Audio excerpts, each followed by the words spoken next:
Hello friends, मैं पवन कुमार शर्मा आपका फिर से एक बार अपने YouTube चैनल नॉलेज ट्री में स्वागत करता हूं। तो चलिए शुरुआत करते हैं हमारे नए lecture introduction of share market lecture number 3 की।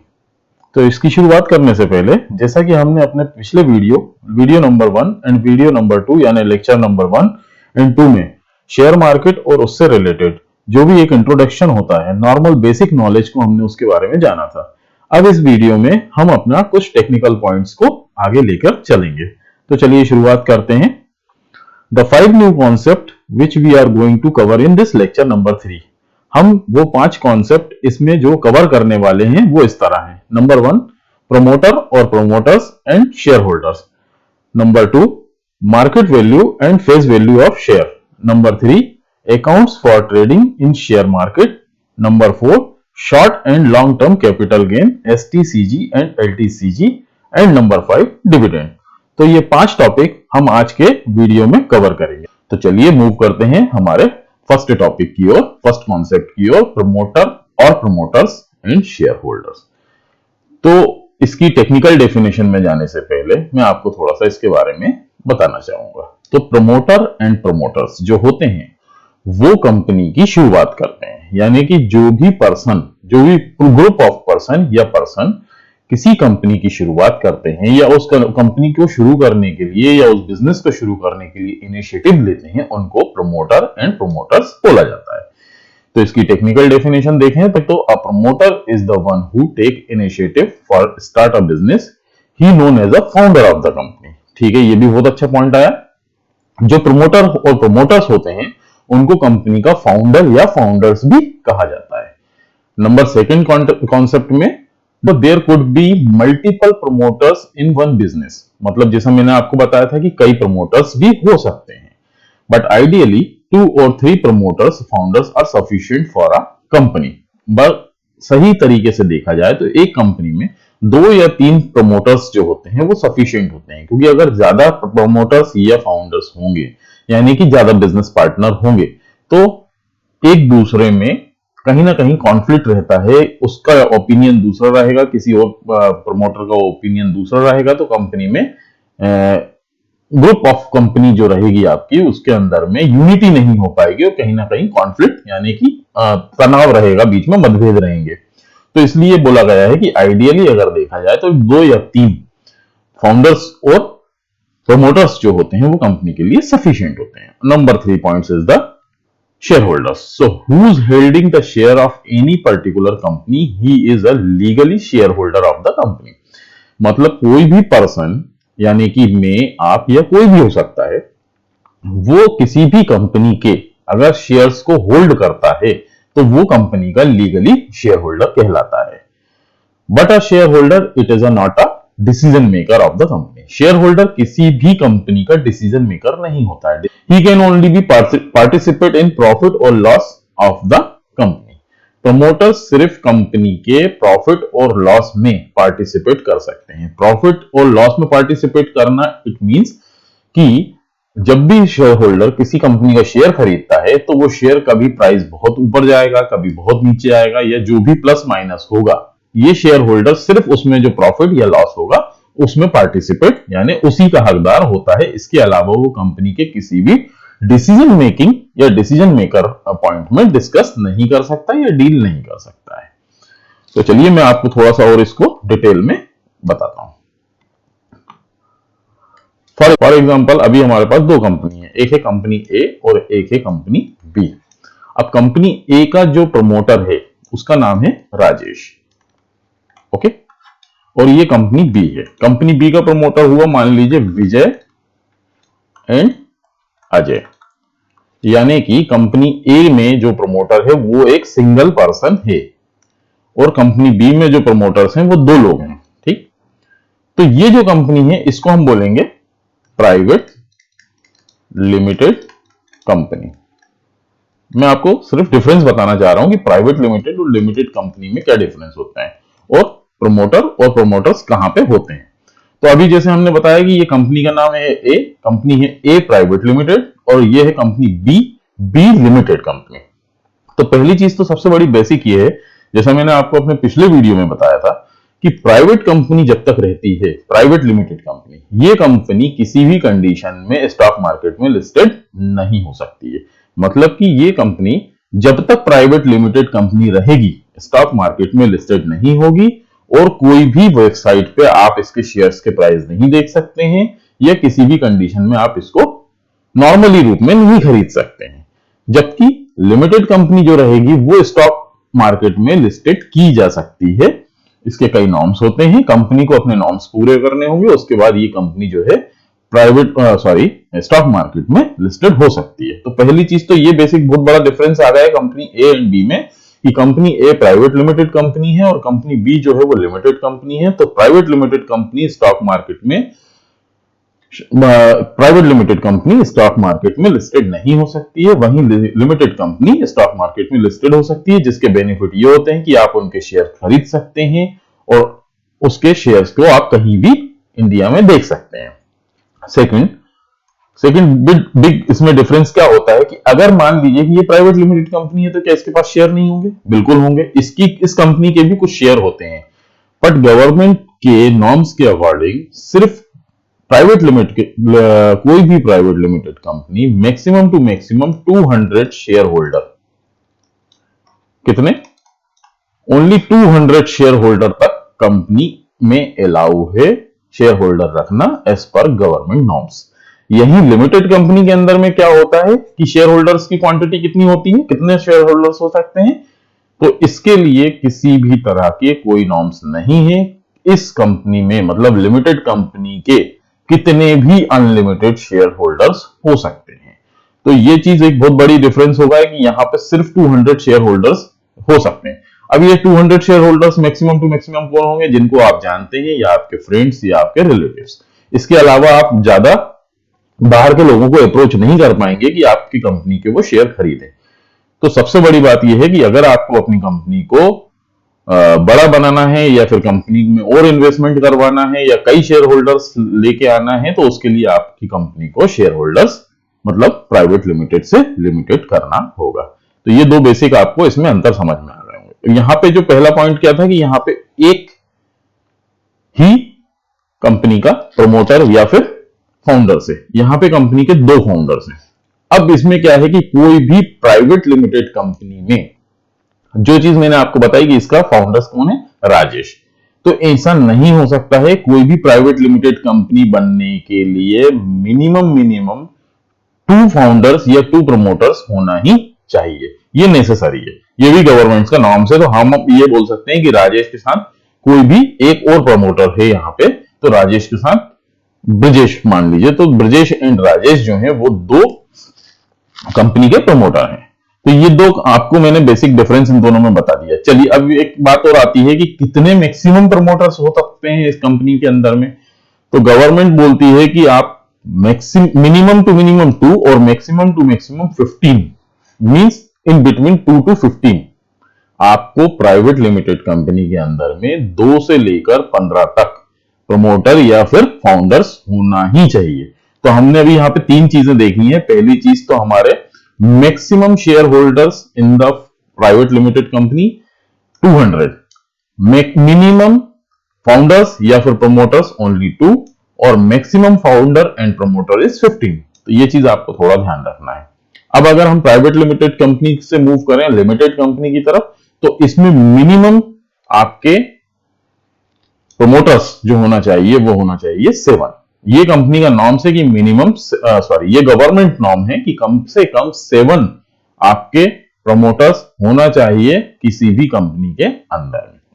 सेकंड, अभी जैसे मैंने आपको बताया कि यहां पे अनलिमिटेड शेयर होल्डर्स हो सकते हैं। अच्छा, दूसरा यहां पे प्रमोटर्स पे अगर मूव करें तो मैक्सिमम कितने हो सकते हैं? तो मैक्सिमम यहां पे भी 15 है। तो 7 to 15, तो 7 से 15 के बीच में मैक्सिमम आपके प्रमोटर्स यहां पे होना चाहिए।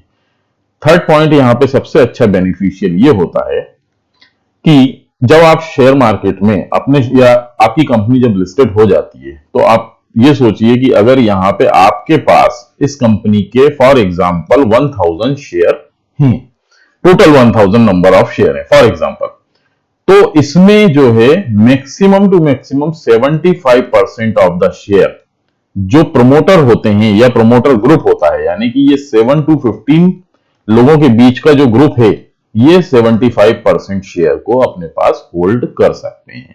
ये भी गवर्नमेंट का नॉर्म है कि सिर्फ 75%, सिर्फ नहीं बोलेंगे, इसको बहुत बड़ी क्वांटिटी हो जाएगी। 75% ऑफ द शेयर कोई भी कंपनी के प्रमोटर्स या शेयर होल्डर्स अपने पास होल्ड कर सकते हैं।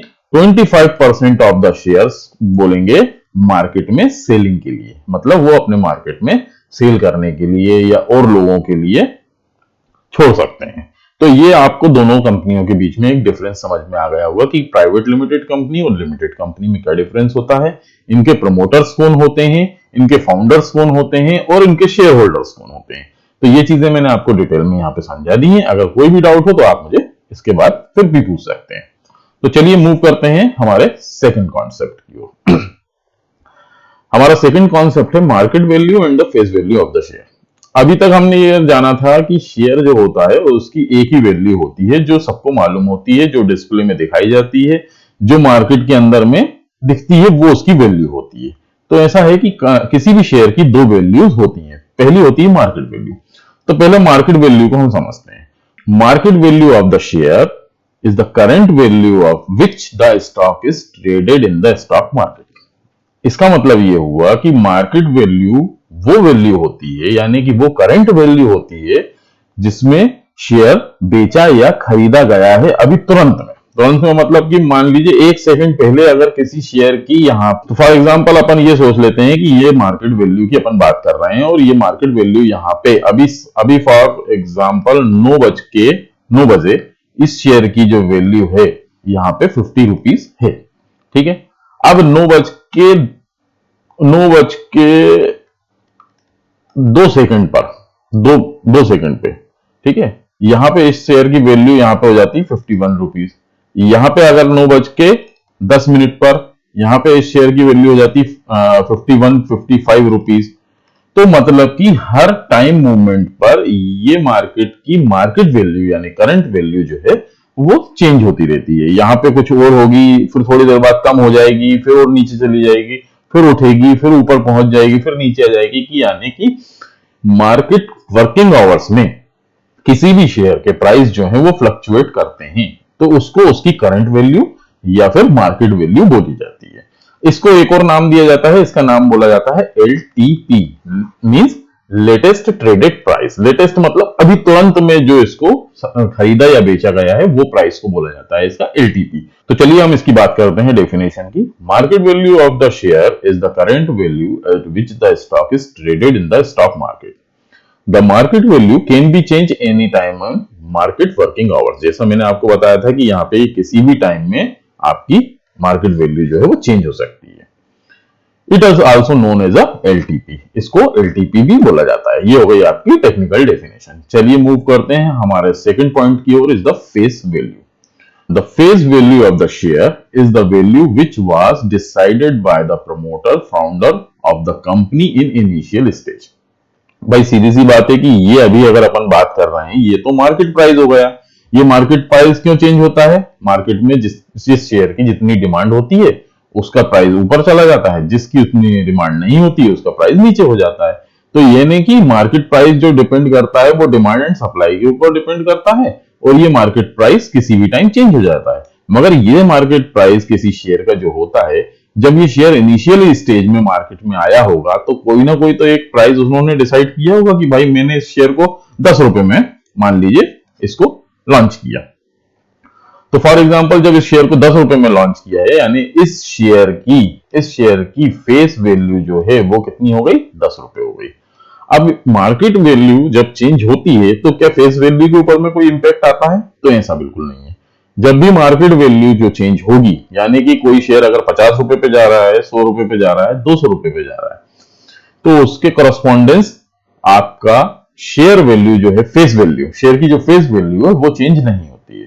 फेस वैल्यू सिर्फ चेंज होती है वो किसी स्पेशल कंडीशंस में, और वो भी चेंज की जाती है कि कंपनी के ऑनर्स के द्वारा या प्रमोटर्स के द्वारा ही चेंज की जाती है। ये कंपनी का डिसीजन होता है, मार्केट के फ्लक्चुएशन या प्राइस मूवमेंट पे इसका कोई भी इंपैक्ट नहीं आता है। तो अभी आपको ये दोनों वैल्यूज में एक अंतर समझ में आ गया होगा। बट इसमें एक चीज और है कि ये फेस वैल्यू कहाँ यूज होती है और कहाँ दिखती है, ये सब चीजें मैं आपको आगे बताऊंगा। तो चलिए मूव करते हैं हमारे थर्ड कॉन्सेप्ट की ओर। हमारा थर्ड कॉन्सेप्ट है accounts for trading in share market.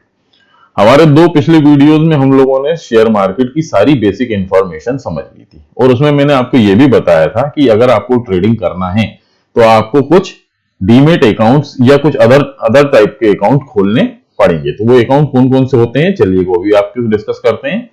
जो फर्स्ट हमारा बेसिक अकाउंट होता है, ये होता है हमारा normal saving account.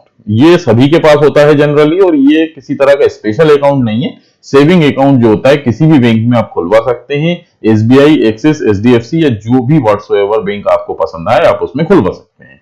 Number second account होता है ट्रेडिंग अकाउंट। ये इंपॉर्टेंट अकाउंट होता है ट्रेडिंग अकाउंट, बिकॉज इस ट्रेडिंग अकाउंट के थ्रू ही आप किसी भी शेयर की ट्रेडिंग करने के लिए एप्लीकेबल होते हैं। अगर आपके पास ट्रेडिंग अकाउंट नहीं है तो आप शेयर मार्केट के अंदर में ट्रेडिंग नहीं कर सकते हैं। यानी कि अब शेयर मार्केट में ट्रेडिंग करने का कोई और तरीका, कोई और वे नहीं है जिससे आप ट्रेडिंग कर सकें। तो इसके लिए आपका सबसे इंपॉर्टेंट अकाउंट जो कहलाएगा वो कहलाएगा ट्रेडिंग अकाउंट। इसकी टेक्निकल डेफिनेशन को पढ़ें। It's allow you to online buy और sell share from the stock market. We have to open this account with any online broker and only through this account we are able to trade in the share market. तो मतलब ये जो मैंने आपको बात अभी समझाई थी वही इसकी डेफिनेशन है कि ये अकाउंट जो आपको अलाउ करता है यानी परमिशन देता है ट्रेड मार्केट में ट्रेडिंग करने के लिए शेयर की।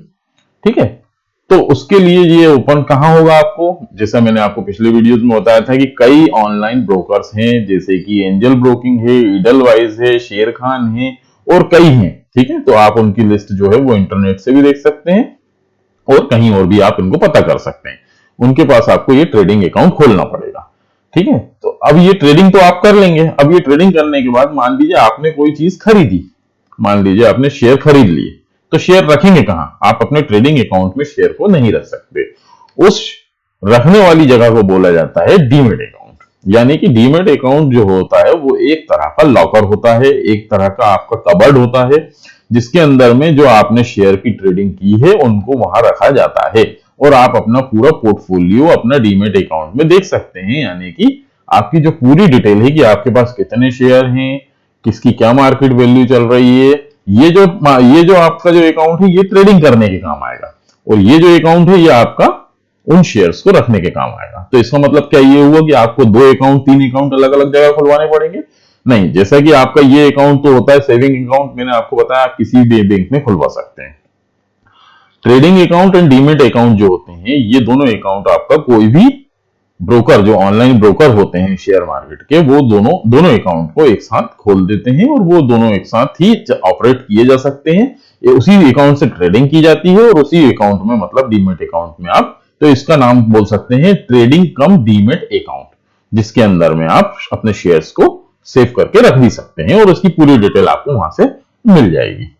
तो चलिए अब हम अपने फोर्थ कॉन्सेप्ट की ओर चलते हैं। हमारा फोर्थ कॉन्सेप्ट है short and long term capital gain means STCG and LTCG. अब इसके नाम से आपको थोड़ा बहुत समझ में हो रहा होगा, क्लियर समझ में आ रहा होगा कि short and long term capital gain क्या होते हैं। चलिए इसको भी थोड़ा सा अपन अच्छे से समझ लेते हैं पहले, थोड़ा सा डिटेल में। तो डिटेल में समझने के लिए हम अपने फिर व्हाइट बोर्ड पे आ गए हैं और इसमें हमने इसको क्लियर कर देते हैं। अब ये short and long term capital gain क्या होता है, हम पहली बात कर रहे हैं एसटीसीजी की। एसटीसीजी यानी कि शॉर्ट टर्म कैपिटल गेन। अब अगर आप शेयर मार्केट में कोई भी शेयर को परचेस करते हैं, जैसे कि आज है हमारी डेट 5 सितंबर 2021 में आपने किसी कंपनी के 10 शेयर खरीदे, कंपनी ए के 10 शेयर आपने परचेस किए। मान लीजिए इस शेयर की कीमत आपने 1000 रुपए में एक शेयर खरीदा है पर शेयर। ठीक है, तो टोटल 10 शेयर की कीमत कितनी हो गई? 10,000 रुपए। तो 10,000 रुपए में आपने ए कंपनी के 10 शेयर को खरीदा। ये शेयर्स को आपने फॉर एग्जांपल अपन जैसे 5 ऑफ फरवरी 2022 यानी कि 3-4 महीने के अंदर में आपने इन शेयर्स को सेल कर दिया। जब आप इन कंपनी के किसी भी कंपनी के शेयर को सेल करते हैं शॉर्ट टर्म में, और इसमें मान लीजिए कि आपको 2,000 रुपए का फायदा हुआ है, यानी टोटल आपको पूंजी कितनी मिली, 12,000 रुपए आपको रिटर्न मिली। तो ये जो 2,000 रुपए जो आपका प्रॉफिट हुआ है, ये 2,000 रुपए का प्रॉफिट कहलाता है शॉर्ट टर्म कैपिटल गेन, मतलब छोटे समय अंतराल में। तो ये छोटे समय अंतराल का मीनिंग क्या हुआ, किस समय को हम छोटा बोल सकते हैं और किस समय को हम बड़ा बोल सकते हैं। अगर आप कोई भी शेयर को 1 ईयर यानी कि 1 साल या 1 साल से कम, ठीक है, 1 साल या 1 साल से कम समय तक के लिए अपने पास रखते हैं और उसको सेल करते हैं, और उसको सेल करने के बाद आपको जो भी प्रॉफिट गेन होता है उसको बोला जाता है शॉर्ट टर्म कैपिटल गेन। तो एक बार मैं फिर रिपीट करता हूं इसको, कि किसी भी शेयर्स को अगर आप 1 साल या उससे कम समय अवधि के लिए अपने पास रखते हैं और उसमें आपको कोई प्रॉफिट होता है उसको सेल करने पर, उसको बोला जाता है शॉर्ट टर्म कैपिटल गेन। अब ये शॉर्ट टर्म कैपिटल गेन के ऊपर में एक टैक्स लगता है, मतलब जो इनकम टैक्स बोल सकते हैं आप इसको। ये इनकम टैक्स होता है 15% इनकम टैक्स फिक्स होता है ये एसटीसीजी के ऊपर, irrespective of your slab. Irrespective means आपका स्लैब जो भी चल रहा हो, यानी कि आप सभी को मालूम है कि इनकम टैक्स जो होता है वो 2.5 लाख रुपए तक की इनकम पर छूट देता है, यानी आपको टैक्स नहीं देना होता है।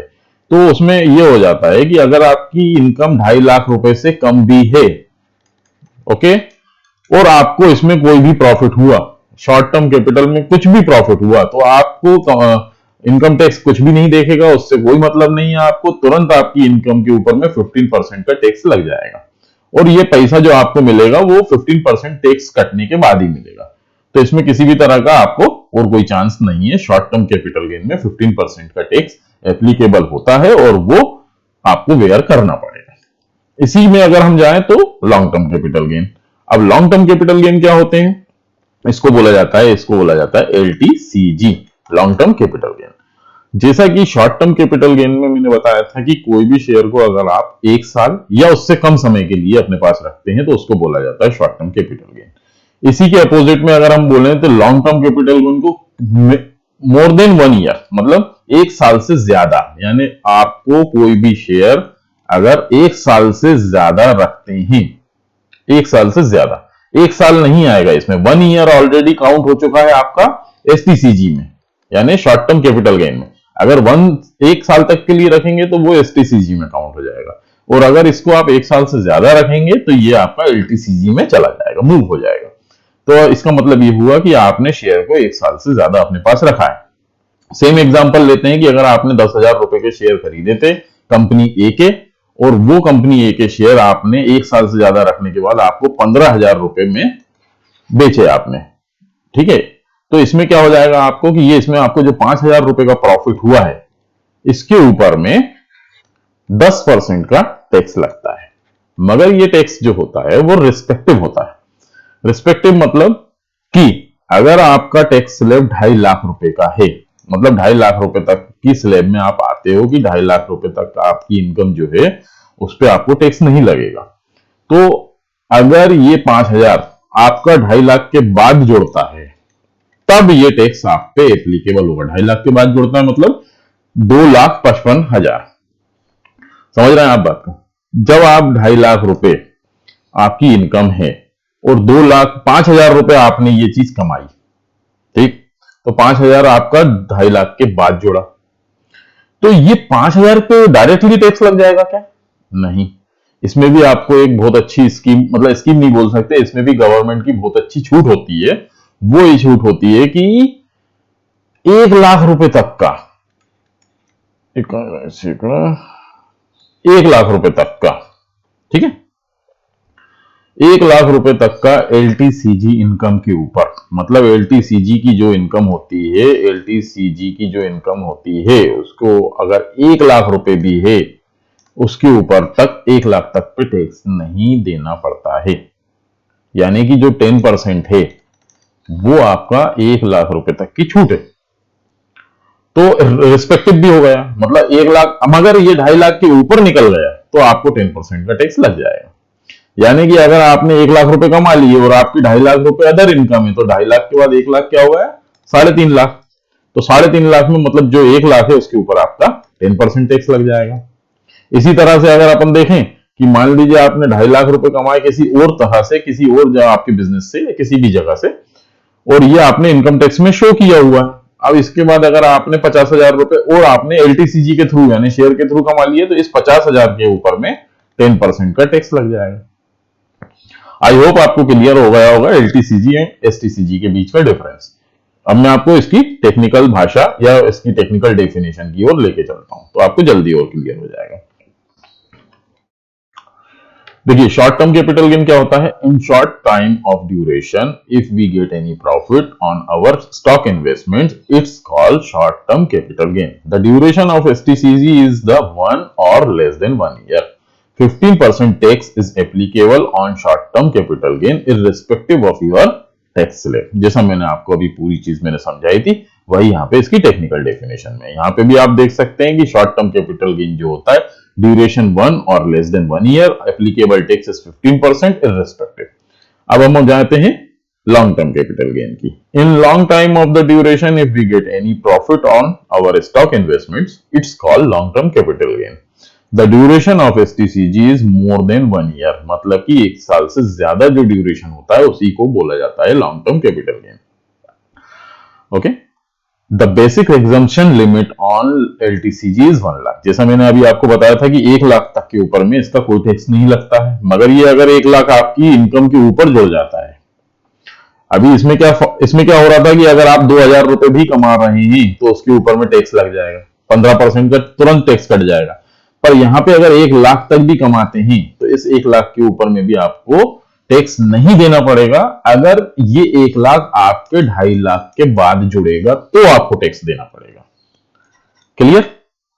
तो चलिए मूव करते हैं हमारे 5th कॉन्सेप्ट की ओर। हमारा 5th कॉन्सेप्ट है डिविडेंड। आपको याद होगा कि मैंने अपने सेकंड वीडियो में आपको बोला था कि डिविडेंड जो होता है वो एक तरह की एडिशनल इनकम होती है, एडिशनल आपको प्रॉफिट मिलता है। ये कंपनियां देती हैं या नहीं देती हैं, ये कंपनियां खुद डिसाइड करती हैं। ये कंपनियों के ऊपर कंडीशंस होती है। ये कंपनी आपको फिक्स नहीं होता है कि आपने अगर किसी कंपनी का शेयर लिया हुआ है तो कंपनी आपको डिविडेंड देगी ही। ये कंपनी की ओन डिसीजन के ऊपर में काम करता है। चलिए इसकी डेफिनेशन को समझते हैं। A dividend is a profit distribution by the company to their shareholders। मतलब कंपनी के द्वारा अपने शेयर होल्डर्स को बांटा गया एक तरह का प्रॉफिट कहलाता है डिविडेंड। ठीक है, इट इज नॉट मैंडेटरी, मतलब ये मैंडेटरी नहीं होता है। ये नहीं किसी तरह की कोई बिल्कुल फिक्स नहीं है कि कोई कंपनी आपको डिविडेंड देगी ही देगी। ये देगी या नहीं देगी वो कंपनी खुद डिसाइड करेगी। ठीक है, और डिविडेंड जो होता है उसका कैलकुलेशन का जो परसेंटेज होता है वो भी कंपनी डिसाइड करती है कि भाई हमको कितना परसेंट का कैलकुलेशन के हिसाब से डिविडेंड देना है। अब आप यहां पे थोड़ा सा ध्यान से देखेंगे तो मैंने आपको यहां पे ये बताता हूं। A dividend is the profit of the distribution by the company to their shareholders. The face value of share is the used to calculate the dividends. यहां पे थोड़ा सा नया कॉन्सेप्ट ये आ गया है कि जैसे मैंने आपको बताया कि फेस वैल्यू जो होती है किसी शेयर की, वो डिसाइड करती है उसमें कितना डिविडेंड देना है। चलिए अब मैं आपको इसको थोड़ा सा इसको भी डिटेल में समझा देता हूं, फिर आपको हर चीज एक क्लियर हो जाएगी। किसी शेयर की फॉर एग्जांपल मार्केट वैल्यू जो है वो 500 रुपीज है। यहां पे इसकी फेस वैल्यू जैसे मैंने आपको बताया था कि इनिशियल स्टेज में कंपनी के फाउंडर्स जो होते हैं, प्रोमोटर्स जो होते हैं, उसकी फेस वैल्यू डिसाइड करते हैं। अब इसकी फेस वैल्यू यहां पे 10 रुपए है। ठीक है, शेयर एक ही है, मतलब शेयर का नाम कंपनी ए के शेयर है।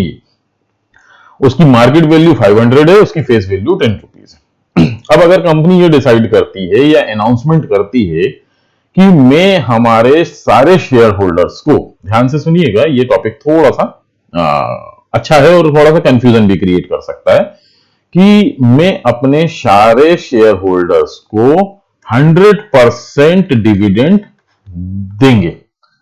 अब ये 100% डिविडेंड मतलब क्या हुआ? ये 100% 500 रुपीज के ऊपर होगा या फेस वैल्यू के ऊपर होगा?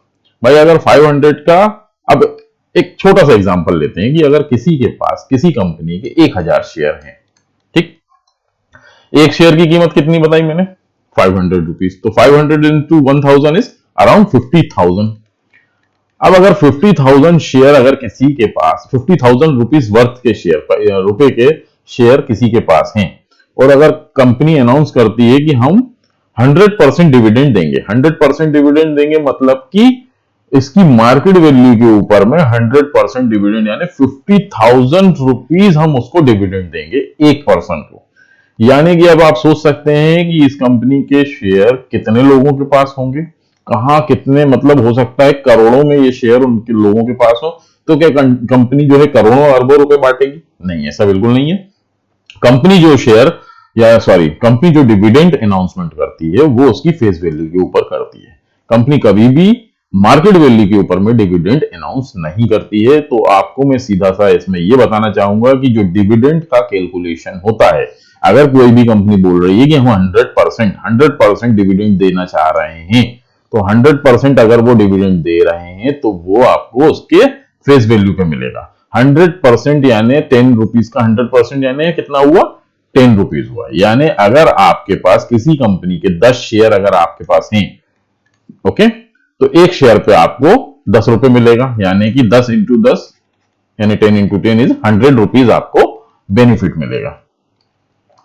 ये बेनिफिट 10 शेयर की बात कर रहे हैं। अगर आपके पास 1000 शेयर हैं तो उसके ऊपर ये आपका बेनिफिट बढ़ जाएगा। कई कंपनियां होती हैं कि 50% भी बोलती हैं, कई कंपनियां 10% भी बोलेंगी, हो सकता है कई कंपनियां 200% भी बोल सकती हैं। वो जो डिपेंड करता है उस कंपनी के प्रॉफिट के ऊपर में। सो ये ईयरली कंपनी अनाउंस करती हैं। कई कंपनी कभी कभी अनाउंस नहीं भी करती हैं, कई कंपनी अनाउंस कर देती हैं। ये किसी तरह का मैंडेटरी ऑब्लिगेशन यानी कि एक मतलब एक ऐसा नहीं है कि इसका एक नियम है कि आपको देना ही होगा।